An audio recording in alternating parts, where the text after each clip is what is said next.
Good afternoon, everyone. This is Brenda Golden with Red Town Radio. Here we are again on a Saturday afternoon, and that was our standard opening song, which is a Muskogee Creek Stomp Dance song led by Farron Cully from Okfuskee Ceremonial Ground here in Oklahoma. And as you may recall, Farron was one of my cousins that has passed away in the last year from cancer, and so that is my tribute to our people and our family. Today we have Reverend Kevin Annett guesting on our show. We're very honored to have Mr. Annett join us today to talk about the murder and genocide of the Aboriginal people in Canada in the residential schools. And Mr. Annett, are you there? Yes, I am. Thanks, Brenda. Can you give us a little background about yourself? I didn't do your introduction justice, I'm sure. Well, in a nutshell, for 15 years I've been involved in, first as a minister and then independently in the community, being involved in working with Aboriginal people who survived these residential schools, and now as an advocate and a filmmaker and somebody who's trying to get some final exposure and justice on this whole issue, which would really mean an international tribunal looking into these crimes of genocide. I'm from Winnipeg originally in Canada. For a long time I was a community activist. I was in the United Church for about 8 years as a minister and then expelled after I began to surface a lot of these things. Oh, wow. And, so it's been really a long story over the last 15 years, but what's interesting is as each new attack happened in my life, I began to learn a lot more of what the churches and government of Canada are really being concealing. And, so it's really actually encouraging how much has changed over the last number of years, especially as so many more survivors are coming forward to tell their stories. Exactly. Can you tell us, how did you become involved, and what was the first thing that made you aware of the residential problem, if I may use that word? Yeah. Well, I had worked in the 1980s as a community worker in the downtown, like the Skid Row area of Vancouver, and I had met a lot of Native people there who were suffering the effects of something that obviously was very big and terrible, but nobody really had put a name on it at that point.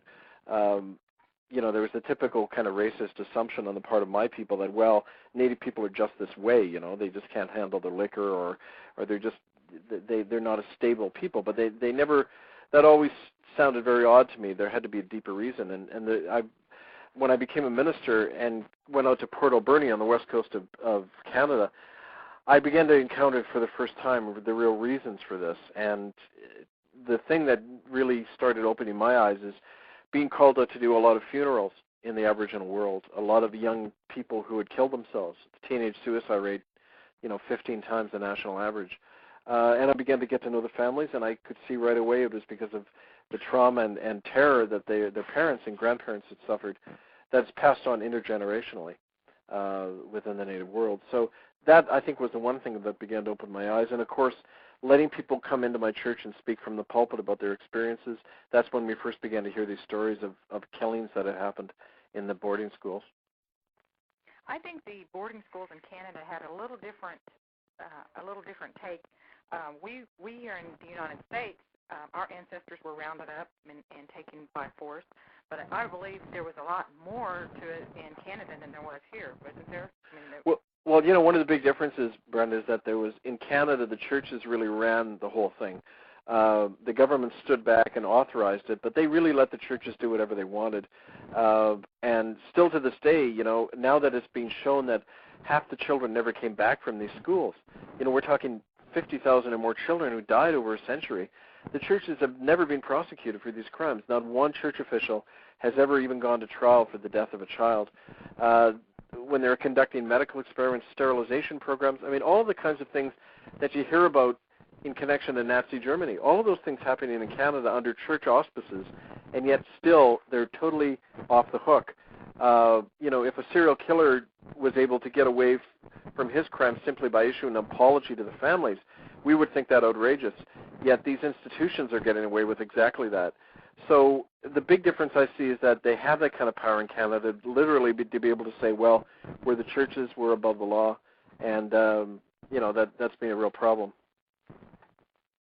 that was almost the same idea here in the United States. Was the churches, the missionaries were about to come in and settle.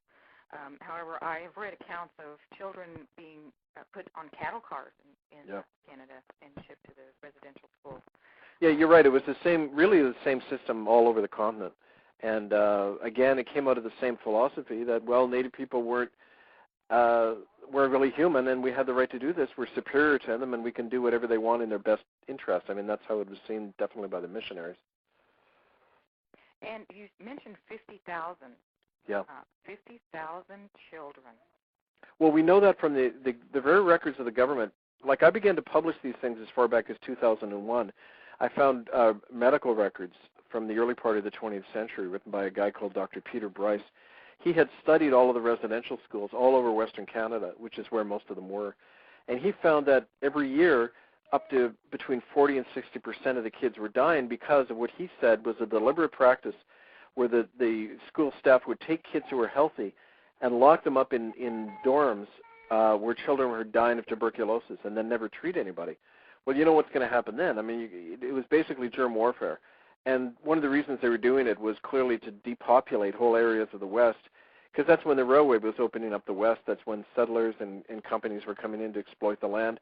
And they had to get rid of the native people. So literally within 2 generations, you saw the population in lots of areas of the West fall by 90%. You know, like 9 out of every 10 native people died. And it was because of these kinds of practices. My gosh, how horrible. Yeah. Yeah, well, it's genocide, and it's no different than what happens anywhere in the world. And what we've been saying for years now is that it's got to be treated like any other crime. The problem is that the government and the churches that did the crime are the ones still in power. So they get to dictate the terms of, you know, how this is going to be addressed. They've talked about compensating people as if something that's terrible can ever be compensated for or apologized for. You know, the whole thing is ludicrous. Well, I did hear that there were some reparations made. In fact, a few of my online friends said their parents were receiving a check. Sure. Yeah, that's true. Like, some money has been paid out. But what goes along with the money, in many cases, is a gag order, so people can't talk about their story anymore. They're not allowed to sue the churches or the government. You know, the government of Canada recently announced this, what they call the Truth and Reconciliation Commission, and you'll hear a lot about that in the news. But it doesn't have the power to investigate anything. When you appear before this commission, you're not allowed to name names of what happened. You can't talk about any wrongdoing that happened in a residential school. Yet it's supposed to be an investigation. So it's very much designed to protect the perpetrators. And then, you know, once that's happened, then people can talk a little bit, and get a few dollars for their pain. But I mean, it doesn't really change anything. Like, to give you an example of that, I work in a really poor part of Vancouver where a lot of Native people live. And it's quite often the case that when they get their money from the government, they'll go off, and just the other day I did the funeral of a man who overdosed from drugs as soon as he got his compensation check for this torture he'd suffered in the Catholic residential schools. So, you know, when you just hand money to people indiscriminately, it just causes them to kill themselves, or it doesn't solve anything. It's a way to avoid responsibility, really. And it doesn't really get to the heart of the problem or really try to do justice to people. Well, you know, it's bad enough when